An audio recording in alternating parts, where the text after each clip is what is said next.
For Ross Chalmers, turning 75 brought more than birthday celebrations. It also meant completing Alberta's mandatory driver And medical. you're forced to have a medical and reassess for a driver's test. And it's, I think, a bit of a, I guess, the first check to realize you're getting old. Ross says passing the medical made him think about something many people don't like to discuss. What happens if one day he can't drive? We can look at it um, in a negative point of view, or we can look at it as, well, it's just one more challenge in life, and I've overcome a lot of other challenges. It's just one more, and you don't want to let it get you down. Ross believes that preparing before you're forced to stop driving makes the transition much easier, and he encourages seniors who still drive to help others who no longer can. And maybe while you still can drive, maybe you ask some of your friends that can't drive if you can help them out. I mean, if we all gave a little bit more, maybe giving somebody else a ride or encouraging them or teaching them a little computer skill so they can use an Uber, maybe that would help set them free and they wouldn't feel like maybe they're restricted, you know, and it wouldn't be so bad for them. Getting older doesn't automatically mean giving up your driver's license, but it does mean paying attention to changes in your health, staying honest about your abilities, and taking advantage of resources that can help you stay safe. In this episode of Unison TV, we went to the AMA to learn about what resources are available to help older adults stay behind the wheel as safely as long as possible. After all, the goal isn't simply driving longer, it's driving safely for yourself, your passengers, and everyone else on the road. So in doing that, of course, you have to go and get a medical from your doctor. And one of the first things that strikes me is it's a pretty thorough medical in the sense of they're really checking to see if your mentally, your cognitive abilities are there. And I think we're all nervous because we're aging and we have to go through these tests. But so I went and did that. And everything was fine. I mean, if you have a regular doctor, they know you, they go through the steps. And other than having to pay another fee to for the doctor, it's a non-event, but it is a recognition of, I guess I'm getting old. I'm at another milestone. The next one is 80, which is 5 years away, but then it's every 2 years. I think that goes along with the realization at 75 is that's when we're all aging. We have different ailments, or we may have ailments from sight to medical issues, handicaps. And I guess one thing that comes to mind to me is there may be a day when I can't drive. And am I prepared for that? And am I going to hang on and drive until somebody forces me not to drive? Or am I going to look at it as another challenge and step above it and make some other means of travel? Like, I mean, nowadays, even as a senior, there's Uber, there's taxis, there's LRT, there's buses, there's other means and friends. And I think we just have to remember, reach out to those friends and family and say, look, I think I'm approaching this. Can you help me out a little bit? Whether it's going to the Y to the gym, ask somebody for a ride, or realize, hey, maybe I can walk there, or maybe I can walk home. Even taking an Uber. If you have a smartphone, or if you don't have a smartphone, maybe get a smartphone and load up an Uber app, and in 5 minutes you can have an Uber that'll take you anywhere you want to go. So I think we have to embrace this change as we get old. You want to stay positive and realize things happen. We don't control our DNA and what medical conditions we might have, whether it's cognitive or physical, but just do whatever you have to do to keep going, and don't give up. What are the most common challenges that you see amongst older drivers? Well, all the drivers, as you age, your health deteriorates. So, basically, you're not as quick as you used to be. So, a lot of times they might be a bit slow to react to things. So, with age comes, your eyes might be, not as good as it used to be, and also your flexes, your quickness of to react to things might not be as what it used to be.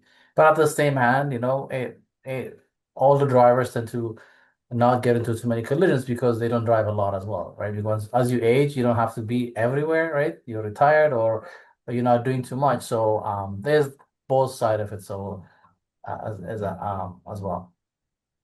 Right, because you mentioned there's some good sides too, because I suspect drivers with a lot of experience tend to be better drivers. Is that correct? That's true. Yes.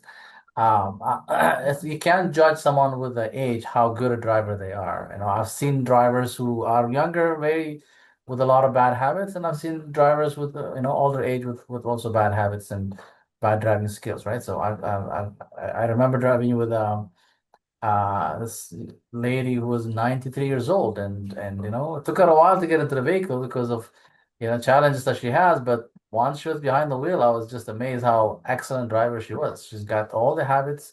She shoulder checks properly, she followed the speed limits, she made the turns, she signaled, and she kept everyone safe. So she wanted to do an assessment drive. That's how she came to our office, and she did an awesome job. So it's not about the age; it's just about how physically fit and how healthy you are, and how sharp your mind is, basically. So That's an excellent reminder that it's not about the age, right? It's about what physical things you have going on. And you touched on a few of the things that we need to keep in mind.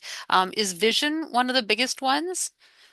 yeah, so vision is always a challenge. Even as you can see, I'm wearing glasses because I sit on the computer a lot, and it affects me, right? So as we age, that's just to be expected, right? So, our vision always goes with that as well. So, number one thing is awareness, right? You need to be aware of physically where you are, right? So, and if you're starting to squint too much and you're missing signs and you realize you're in a playground zone after you're about to exit it, and you react to things late, that should be an indication that there's an issue with your vision, right? So you might go and check with optometrists and see where you are, and then the doctors usually will definitely tell you if you need glasses or other things. Not with nowadays with technology, a lot of those laser surgeries and stuff like that, they do help, but that's the starting point, right? So when you're noticing things and you're noticing them late, or like I said, then that would be time for you to go get checked.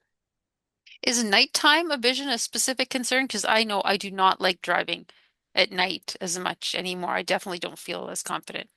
You're not the only one, yeah. So nighttime driving is always challenging, with the way that everything is dark around you, and you might not be able to see as far, which gives you less time to react. So especially nighttime highway driving, those are always the challenging part for seniors.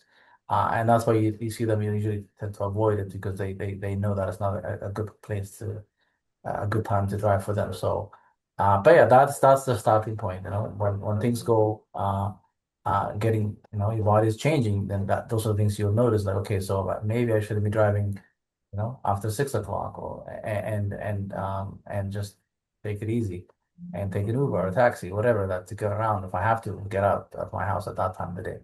Mm. Does the AMA provide specific refresher training for older adults? Yeah, we do. Yeah, so we have basically a couple of courses that we are geared towards helping seniors. The first one is a mature driver course that we have. That is a classroom session just to see, to give the senior a chance to refresh some of the rules of the road that they might have forgotten, or when we do something for so long, we tend to think that's the right way, and then we stick to that habit, right? So those would be a good way for them to refresh and see, okay, I need to pay attention to this and that. So we have a classroom session that's 2 days from 9 to about noon. And we give them enough information and things to watch out for as they age, what are the challenges that they face, and what are the things that they should be thinking of as a driver. And also, if they're physically not fit, and what are the things that they need to worry about. So we do cover a lot of the medical things that they have issue with, and also the challenges that they might face on the road, and also encouraging them to go do assessment drives to see that where they are actually, right? So because we always everybody thinks they're good drivers until something happened, and then that might change, right? But if you ask anyone, you're like, yeah, I'm a good driver, I've never been to a collision, but how many collisions that person has caused, we don't know, right? So it's just until you do the assessment and the checks, they don't know. So that's one of them. So that's geared towards just upscaling, giving them some information and encouragement, and also at the same time, just reminding them of where they think they are. So that's the mature driver. The second course that we have is the senior evaluation. Again, this was designed specifically to give seniors just that assurance of like, okay, I am a good driver, but I want to check to make sure that I'm still doing the right thing. So it starts from our AMA center. We basically do a questionnaire just to ask them how they think their driving is, so we can come back and review that after the end of the drive. So and then we take them out on the road for about 45 minutes. We have a set route that we follow, and we'll see how they do. And we'll just take note of things that they're doing great and things they could improve on, or And then once they come back, we'll just give them a verbal feedback of how the lesson went. And also we have a fully written report that we also send to them directly. So that could be requested by the senior themselves. They just want to do it themselves. And we also get sometimes from family members requesting it, so that we put their concern, right? And also the doctors will also use that. They request that program as well, just to make a decision. So because the doctor has to sign off on when there's a medical report required at age 75 and at age 80, and then every 2 years after that. So the doctor has to say this person is fit to be on the road. So they can do the cognitive testing, but they can't do the on-road testing, right? So Mhm. this course helps them do that, and then we'll send the report back to the doctor as long as we have the consent of the client, basically, that is. So that's the second course that we have, right? And then the third one is a brush up lesson.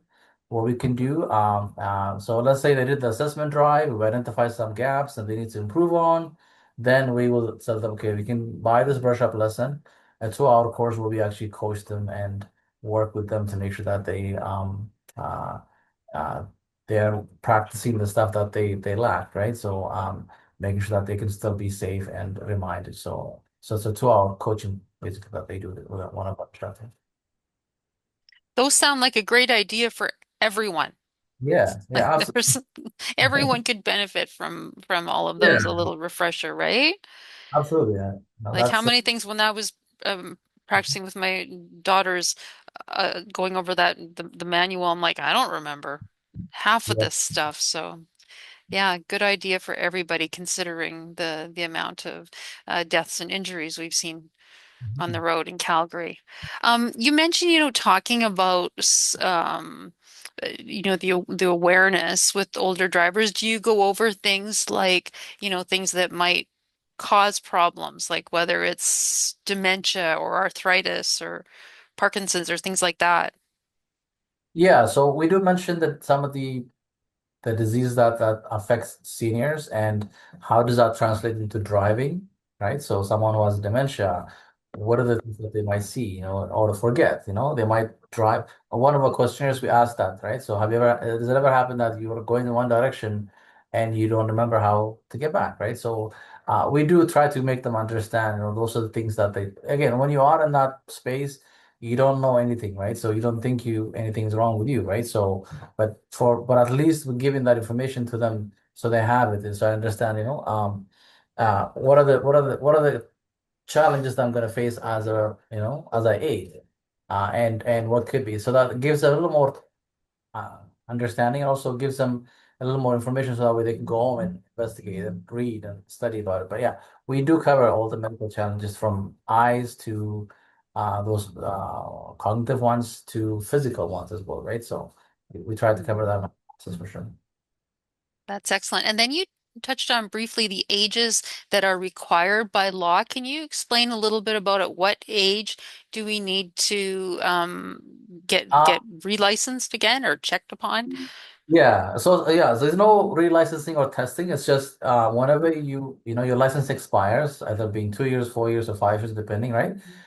So whenever you renew your license, you basically there's some licenses you have to do medical regardless. So there's a class one, a class two, a class four license. Those are professional licenses, right? And so you need to have medical submitted every time you renew it. Doesn't matter how old you are. So let's say if you have a class 5 license though, or a class 3 license, or a class 6, which is a motorcycle, or a class 7 learner one, you don't need to do medical at all, as long as you're fit and there's nothing you need to report. But So in general, for anyone driving, when they reach age 75, that's when it triggers. So now you have to do a medical report to make sure that you're physically, medically fit and you're safe to be on the road. So that would be the first one. And then uh, if nothing is wrong, the doctor will say, yeah, everything is fine with this person, and they checks it. And then that's also that form also has a check box where it says, should this person be retested or not? So and then the doctor gets to decide that, basically saying yes or no, and then that person takes that medical report into the registry, and then their license can be renewed. So for as senior wise, that's the first one, age 75, and then the next one is at age 80. After age 80, though, it's every 2 years. Basically, they have to bring a medical report to make sure that they're fit to be on the road. So it's By just a law, medical report. There's no driver testing involved. no. There's no driver testing. So unless there's something, like I said, you had a stroke and you're in a hospital, and maybe some part of your body is paralyzed or affected significantly, then that triggers assessment drive, just to make sure that you're safe to be on the road, right? So, or you might need rehab to gain some of the muscles and stuff like that. So that's a different part of that, right? So and that one is usually reported to driver fitness and monitoring or compliance office, and they're the one they decide if you should get retested, or if you should do an assessment drive, or you can no longer drive. Those are decisions made by the government. Right. So if a doctor does have concerns about a person's driving ability, what happens next? Is there a chance for someone to appeal that, or that's is what it is?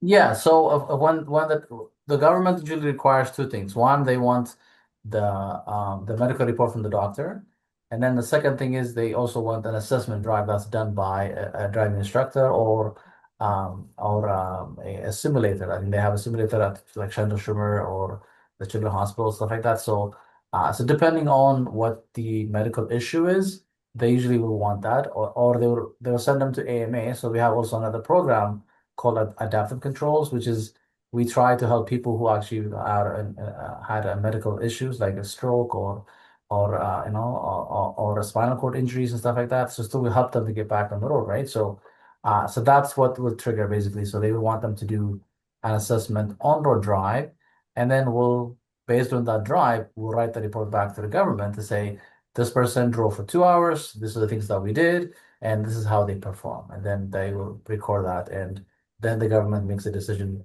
if the license could be reissued, or that not going to be reissued again. So just to be clear, that's for a person whose doctor says, I don't think you should be on the road. Then you go to this driving Yes. test.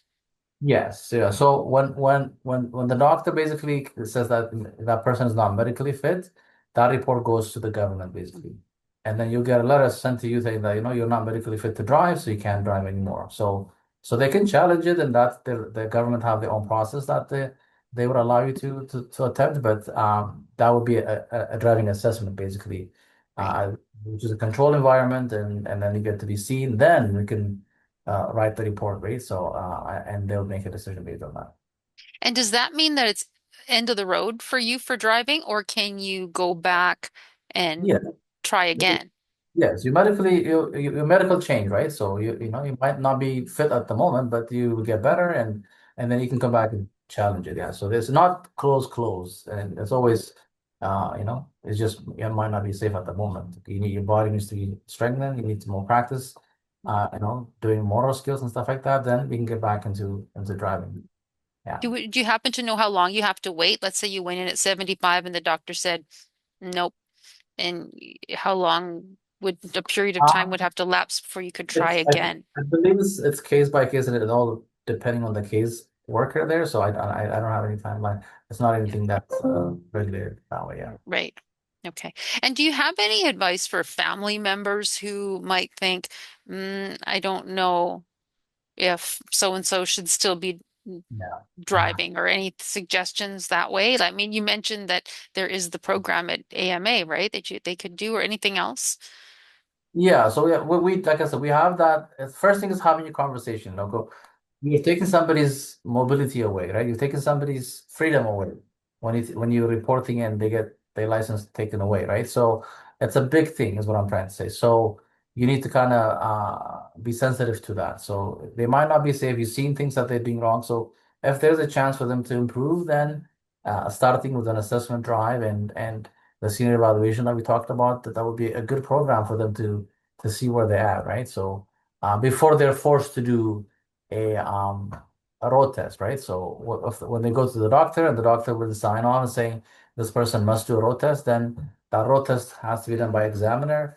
And if they fail that road test, then their license will be downgraded from class 5 to class 7. So they can drive by themselves. So before it gets to that, if having a conversation openly with the family and then maybe doing an assessment drive and then getting the reports, and then you can make a decision to see how risky am I? Am I a low risk driver? Am I a moderate risk driver?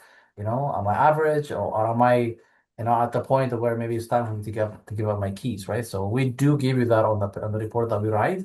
We say that, you made this many mistakes and you actually not might not be safe to be in. We don't have the power to take the license away, but we will tell you exactly where you are and that we help you make the right decision, basically. Yeah, it's a tough one to make, but Mhm. just judging by the number of news reports we see where when you hear the police results of the investigation, it said it was related to a medical experience, right, that the driver had. I mean, a medical experience can happen at any age, but generally tends to happen more as we age, right? So definitely some things to take into consideration. Yeah, it's just, yeah, everyone should be aware of what they're capable of and what they're not, right? So, Yeah. and it starts with, that's why, in the rules it says that, any medical change in your body must be reported to the registry office, right? So that way that's recorded. And then, if it is glasses that you need to wear to drive, then that will be added into your license and then you're legally to drive, right? So, but it's on us to report those things. Yeah. This is what I have, so what can I do, right? Because there's always solution, right? There's always ways to improve your driving and be a so. Well, and I can't see any downside to going to AMA to to have an assessment or to find out, a refresher or anything like that, right? Do you find that it builds up confidence in some cases too? Oh, hugely. Like, and I have people who come every a year, every 2 years sometimes, and they come and say, I want to do this again. So it just gives them that confidence that, I'm still doing good, I'm still doing okay, I'm still paying attention. And then thank you for a reminder about those couple of things, I'll work on them. And then that's the takeaway. That's what we want, right? So when we want to add value, right, and make sure that everyone is safe on the road, right? So the city has grown, right? And a lot of times, you see it now, it's getting busier and busier. We have a lot of people who move from different provinces here. So it's changing. Like, I've seen the big change in the last 10 years, right? So, you need to adapt to that, right? So seniors tend to drive the same route, right? They probably go from home to Safeway or whatever they shop, right? And then back and to the doctor's office and back. So they use the same road. So the moment you take them out of that road and you're testing them in different areas, and they make more mistakes, right? Because they're not used to it, they're not doing the same things every day, right? So it's good way for them to do these assessment drives to see that how am I gonna fare, how am I gonna do when I'm driving somewhere I don't usually go, right? And how does that work? So it's a good reflection, and then it helps them be safe, which is what we want for everyone to be.